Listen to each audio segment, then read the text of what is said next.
correctly in the right seat for their age and size. Get it right. Visit NHTSA.gov/the right seat. Brought to you by the National Highway Traffic Safety Administration and the Ad Council.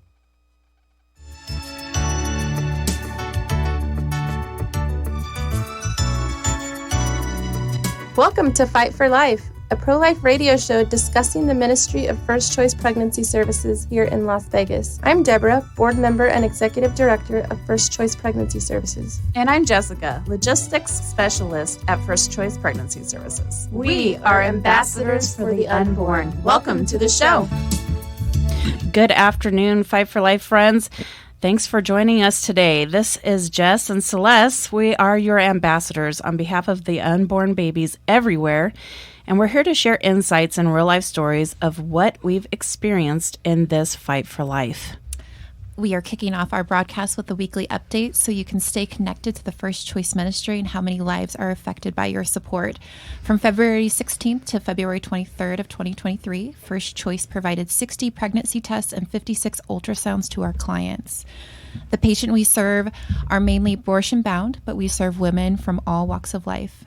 It is very important to reach them with our free services and speak up for their defenseless child. If you'd like to join the conversation or if you're interested in sponsoring this radio show, call the radio show station at 702-650-5588.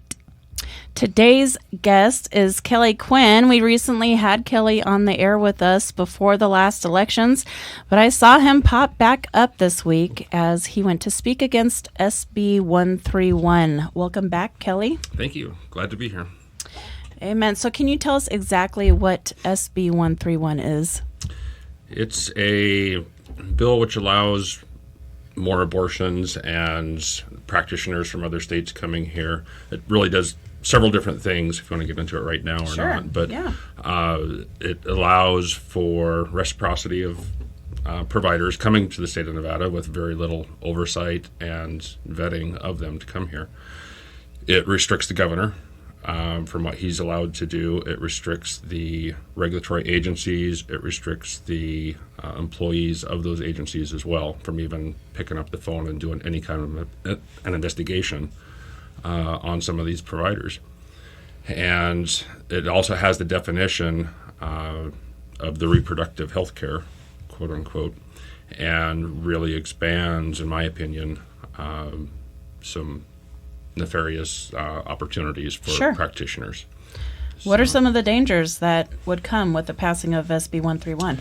Well, the main thing that really caught my attention on it, okay, the first sentence in the bill itself, the language in it says, healthcare licensing board shall not disqualify a person from licensure or subject any person to disciplinary solely for providing or assisting in the provisions of reproductive health care services. And it expands onto that a little bit. So the boards of health, when they have the laws to allow practitioners to come here, there's certain reciprocity what does investigations. That mean? Break it down. Recognizing another state's license to come here. Okay. Now, I used to work for the health division years ago. I used to work for the health district here, and we took reciprocity from other states for licensing or permitting EMTs and paramedics to come here. But we could always pick up the phone and call that state's agency and say, hey, does this person have any disciplinary action, anything we should know about? Sure. And if they did, try we to vet them a little. Send the applicant back and resolve it at that state first before they came here. Mm-hmm. This bill prohibits us from doing that. I see. And starts off... Have you ever seen that before? The prohibition? No, never. So not on anything Reciprocity, else? yes. We've seen reciprocity. We do need to have reciprocity from other states, yes. Sure. Because we have shortages here for all providers, doctors, nurses, EMTs, paramedics, various licensing agencies. We need to have provisions for reciprocity. This bill restricts that hugely. So it restricts the boards of health from even adopting regulations for that. The second part of it restricts the governor. So, again, there's three parts to it. One's the boards, one's the governors, and the agencies. But the governor, the language on that, says that the governor shall not surrender or issue a warrant pursuant to the NRS for arrest of any person in this state who is charged in another state with a criminal violation of the laws of that other state. Thus, extradition. So the governor can't sign an extradition warrant. So say Texas or Arkansas, just grab a state, wants to extradite a practitioner from Nevada back to their state for prosecution, something they did back there years ago, Sure. perhaps. The governor can't do it. Wow. And then the next part And is, all this is covered under one bill. yes. Wow. Okay. The next part is for the agency. And this is the kicker for me because I was one of those employees. And the exception is by court order. But it says a state agency shall not provide any information or expend any use of time, money, facilities, property, equipment, personnel, or any other resources in furtherance of any investigation or proceeding initiated in or by another state that seeks to impose civil or criminal liability. So can't even pose the question. That comment of picking up the phone and calling that agency, Wow. can't do it because that's using a resource. So going back to the board and the reciprocity, yes, we need to be able to accept reciprocity applicants, but we also need to be able to vet them. So just the fact that they might maybe have some sort of reproductive health care violation in Sure. another state can't even pose the question. Wow. So the bill kind of conflicts itself in that regard. And also the constitutionality of states recognizing other states. Article 4 of the Constitution says that each state shall recognize and honor the other state's laws and Sure. judicial orders. So to say now that Nevada can't do that, and also the separation of powers between the governor and the legislative branch. Now you've got the legislative branch mandating what the governor can and can't do with his extradition warrants. Sure. That violates as well the Constitution. So there's Constitution issues, there's agency vetting issues. The fourth part of it is the definition, which is in all three sections about reproductive health care services. And it's a very long paragraph, but it talks about doing surgical services and medical services, counseling, etc., and to include abortion and other procedures. And talked about by a competent medical professional. Well, what is a competent medical professional? It's not defined in here. Sure. The other part of this bill is there's no age requirement. And Nevada already has a restriction on parental notification or parental involvement. That's so now you open it up for the human trafficking aspect of it. And so you've got a trafficker perhaps in Texas or another state that is trafficking a 10-year-old who gets pregnant. Well, now they can come to Nevada and get their abortion over their holiday weekend that Planned Parenthood is already advertising for, and get the abortion and then enter them back into the sex trafficking business. So with no questions asked, because they're prohibited from asking questions. Wow. So there's much of that. This also, that last part of it in the definitions, would then set up for the swap meet practitioners, if you will, that set up their booth down there and do their abortions, do their trafficking, etc. We've already had issues. One case in point that I'm familiar with is there was a practitioner set up at the swap meet providing dentistry care. So in a booth there, was subsequently, I believe she was arrested for practicing without a license, but it was happening there. So the same thing could happen. It just opens it up. Of course. And so those are the four main components of the bill that I have heartache with personally, that as a former regulator and trying to make sense of the bill as it's moving forward. Wow.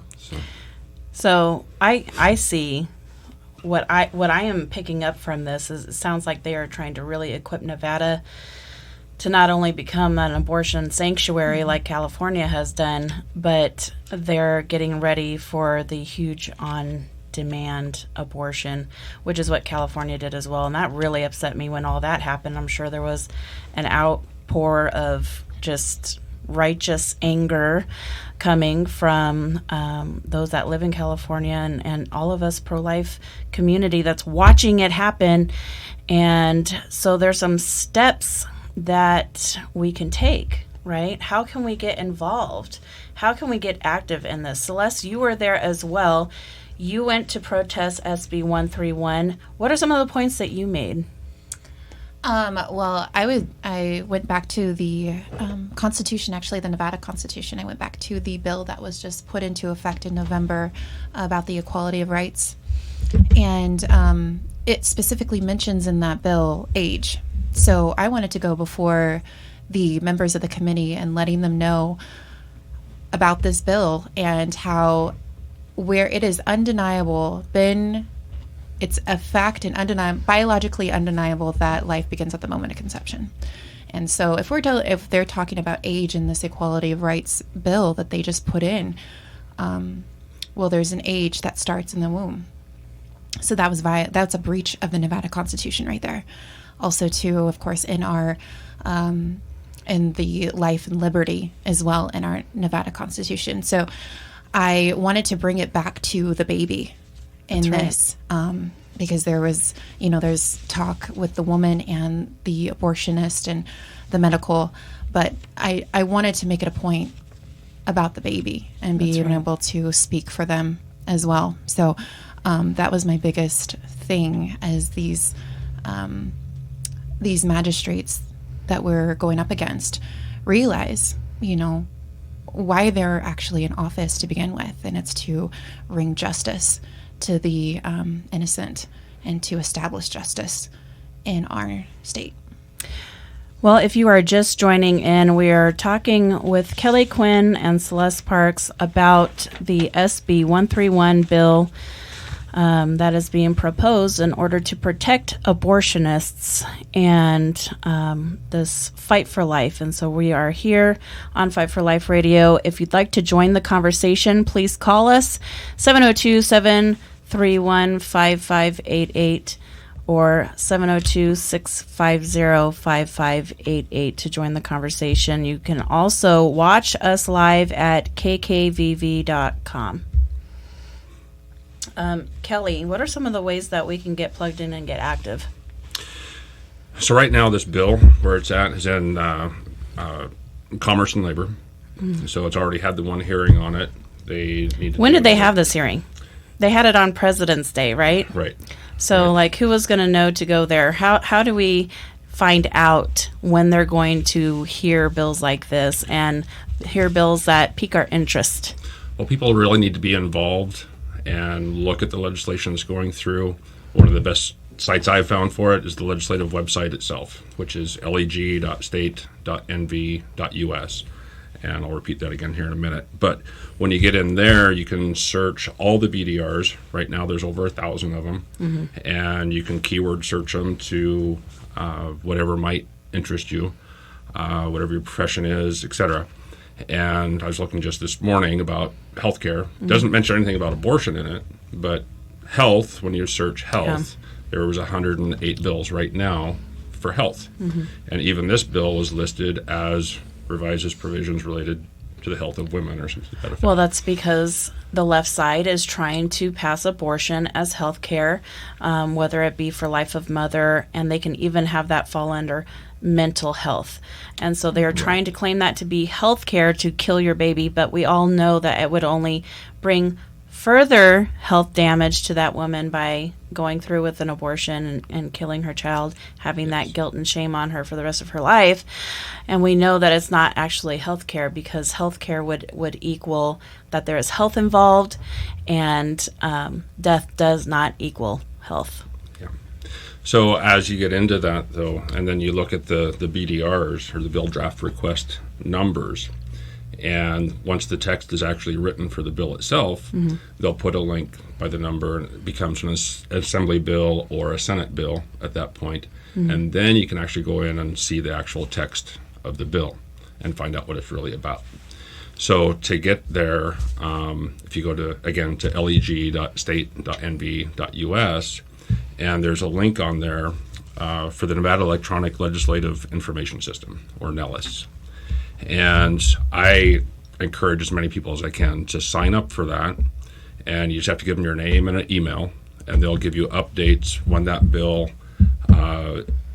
is read onto the floor, when it's sent to the committee.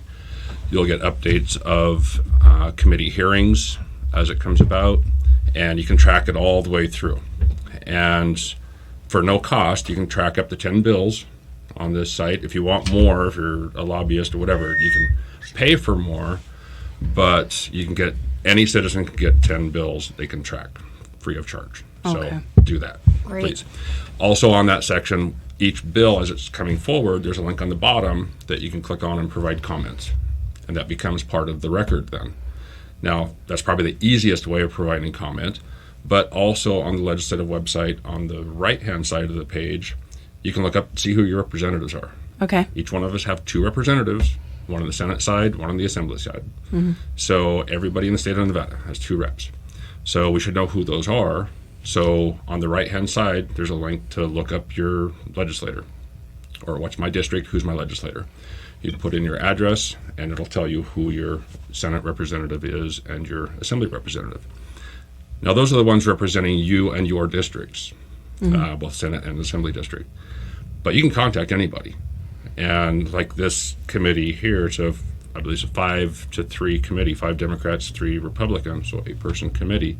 You can contact every one of them.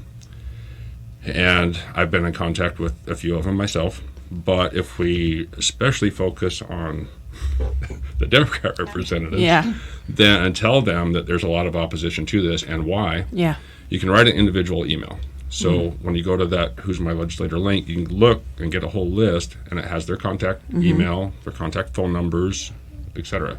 Pick up the phone, go get a cup of coffee with them or something. Sure. And let them know your views on this bill, on any others. Do you feel like that does anything? Does it carry any weight? Absolutely. Yes. It does? Okay. It does. When I lived in Carson City for 3.5 years. I worked legislative sessions, actually talking to legislators on different bills moving forward, mostly regarding the healthcare and emergency medical services. But yes, an email counts for so many of the constituency. A face-to-face conversation counts for so many of the constituencies. A written letter. But yes, it matters. And people need to step up and get involved. And when this hearing that just happened on Monday, we need to pack those committee rooms. Yeah. And not everybody's going to be able to speak, as we saw. And I feel like a big obstacle in the way is people just not being aware. Yes, absolutely. If we can just show up and occupy a seat so they know that they're being held accountable, then great. And by the same token, on the other side, we need to support the candidates, like our own representatives. Senator Stone, I've talked to him about on this bill particularly, wanting to know how his position is on it. He's voting against it. And but if we can influence at least 2 other people, because we've got the 3 Republican candidates, if we can influence at least 2 of those other ones, it'll die in that committee right there. If it's a negative vote. So, but say it does pass this committee, now it goes back to the floor, or Senator Stone requested it to be referred to Health and Human Services as well, which it probably should be. So then it would be referred to that committee, and the same process happens over again. Eventually it'll make it back to the Assembly or the Senate floor, and then the floor has to vote on it for everybody. Right now it's just the committee voting on it, but it'll go back to the floor. If it passes there, then it'll go to the Assembly side. Same thing happens there, goes to the committees, come back to the floor. Then if it passes all of that, it'll get to Governor Lombardo, and Lombardo will have the opportunity to either sign it, veto it, or do nothing. Wow. And I am hopeful that he would veto it. If he does veto it, the Assembly will override that veto because they have the votes.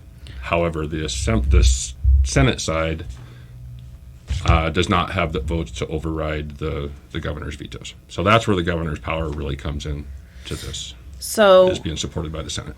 So we found an article that the Las Vegas Review-Journal published, correct? And there were some comments on there from Joe Lombardo, our new governor. Can you talk into that a little bit? Yeah, so I believe it was a couple days ago that this article came out, but it is on the Las Vegas Review-Journal website. And it was just stating that Governor Lombardo is willing to sign a clean version of SB 131. So we're hopeful, just like Mr. Quinn was saying, that actually Governor Lombardo will veto this bill entirely and will not sign a clean version of that. So whatever contact version. him. Yes, so Give them a call, the people. most important thing, just like Mr. Quinn said, is for us to start getting into this realm of contacting our local leaders, our local magistrates, what's going on. So Future generations depend on it. yes, absolutely. This is where it's going. Wow. So there is a few things that, Celeste, you have prayer requests, specifically, listeners, if you are going to be fighting on your knees in prayer, we ask that you specifically pray for these things. Celeste, can you go over that? So as we just mentioned about Governor Lombardo, we are just praying that he will veto this bill and that enough of our legislators will not vote to override his hoped for veto so that the bill will die for this session. Our second prayer, and these are very specific prayers. Our next one is to pray about any family-oriented with the Nevada legislator will write and sponsor a bill to require parental consent to obtain an abortion as a minor. Right now, under the age of 16, a minor needs parental consent to obtain a root canal, but not an abortion. So there was something said in the hearing about being compared, abortion being compared to a root canal. So it was very disturbing knowing that this is the mindset that we're dealing with, and how we are making a similarity between a bacteria, a cavity in a tooth, to the dismembering of a child, of a human being. So this is very disturbing of where their minds are at. And so the next prayer I would definitely request is someone close to the governor to speak on behalf of the young girls that will be trafficked to Las Vegas for the abortions completely outside of the parental support. So these are very specific prayers, and if you could just lift this all up. It feeds right into the sex trafficking industry, which is something that he personally fought for a long time as sheriff. Yep. So It's a big issue in Nevada. We're second only to Texas in Wow. human trafficking. And this just opens it wide open to protect those criminals doing that. Wow, that's crazy. Well, thank you so much for joining us today, Kelly. I'm going to share a story out of First Choice. Fight for Life. This is just one of our platforms that we use, but we're here to share the stories that happen out of First Choice Pregnancy Services, where we are literally on the front lines of the battle, fighting for unborn lives and the support of their mothers and helping them to choose life for their babies. So one of the stories I want to talk about today is hitting the pause button. I only have a short period of time, so let me try to wrap this all up. Hitting the pause button, it was something that my adult daughter and I kind of came up with whenever she came back to live with me as an adult. And, now we're talking about two adults, and there can be a little bit of clashing of personalities and character. And so in order to peacefully be able to live under the same roof, we said, okay, we need to come up with something that allows us to just hit the pause button and be able to, say, I've had enough. We're hitting the pause button. We can come back and think about this and come back to it another time. And so we said, we're just going to hit that pause button. Whenever friction started to happen, we say, hitting the pause button, and we would come back to that problem another time. Well, we had a woman that came in from another state thinking that she was there at First Choice for an abortion. She stated that she was not ready for a baby and that she and her boyfriend had already come to an agreement they were going to be having an abortion and that it was just tissue anyways. Isn't that the agenda that the left side is pushing on the world right now? So her sonographer actually started educating her about babies and the developmental stages. And when the woman saw her 8-week baby and heard the baby's heartbeat on the ultrasound, she actually got scared because now she's being confronted with reality as opposed to what she's been told and taught, which is a complete opposite as to what she's seeing on the screen right in front of her, right? So the sonographer also showed her the baby model, and she ended up choosing life and having that pause button to hit. So we thank you so much for listening, everybody, today, and thank you. We'll see you next week.